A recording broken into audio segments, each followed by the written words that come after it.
Universal has officially entered the world of live-action remakes with the release of How to Train Your Dragon Star. This latest version of the beloved 2010 animated film is not a reimagining but a heartfelt recreation. Fans and critics alike have pointed out that this adaptation feels more like a loving tribute than a departure. With Dean Debois returning to direct and John Powell composing once again, the live-action film stays incredibly faithful to its source. Gerard Butler also reprises his role as Stoic the Vast, bringing continuity and a familiar presence to the screen.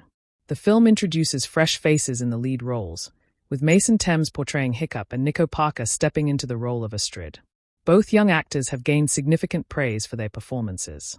Thames previously made waves with The Black Phone *, while Parker left a strong impression with her work in The Last of Us Star. Their transition into the world of dragons and Vikings seems seamless, bringing emotional depth and youthful energy to the iconic characters. In a recent interview, both actors shared their thoughts on stepping into the rich universe of How to Train Your Dragon Star. Thames expressed excitement over recreating scenes he remembered fondly from the animated version. One moment that stood out to him was the scene on the cliff where Astrid questions him, and Hiccup responds with quiet bravery. That particular line, where he says he is about to do something stupid, was one he had always looked forward to performing. It captures the spirit of Hiccup, a boy torn between fear and courage and trying to do what is right even when he is unsure.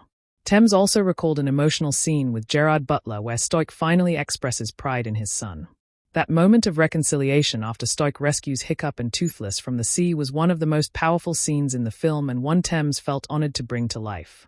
The connection between father and son was central to the story then and remains just as impactful now. Parker echoed the emotional intensity of the filming experience. She admitted that filming the romantic flight scene was both exciting and overwhelming.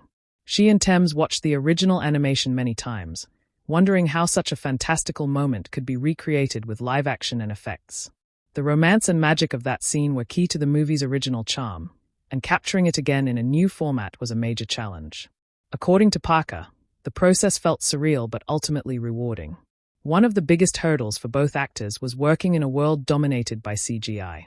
Bringing Toothless to life on screen was no small feat. During filming, the beloved Night Fury was represented by a foam head with lifeless green eyes, not exactly the majestic dragon audiences know and love. However, the puppeteering team on set went above and beyond to give the actors something to work with.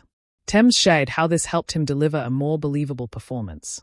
Being able to touch Toothless, improvise during scenes, and even interact naturally gave the dragon a sense of presence that made filming smoother and more authentic. Thames humorously admitted that at first he was unsure if he would be acting opposite a tennis ball or a simple image of Toothless hanging from wires. Instead, he found himself supported by a crew who understood the importance of realism even in a world full of fantasy. A few of his improvised moments with Toothless even made it into the final cut of the movie, a testament to the care and collaboration behind the scenes. The live-action version of How to Train Your Dragon has already won praise for how it handled Toothless' design and captured the emotional core of the story. The film currently holds a fresh rating on Rotten Tomatoes, and audiences have responded warmly to the familiar tale told in a new way. With its faithful direction, strong performances, and dedication to keeping the heart of the original intact, How to Train Your Dragon proves that not all remakes are created equal. This one manages to soar on its own wings while still honoring the legacy of the original flight.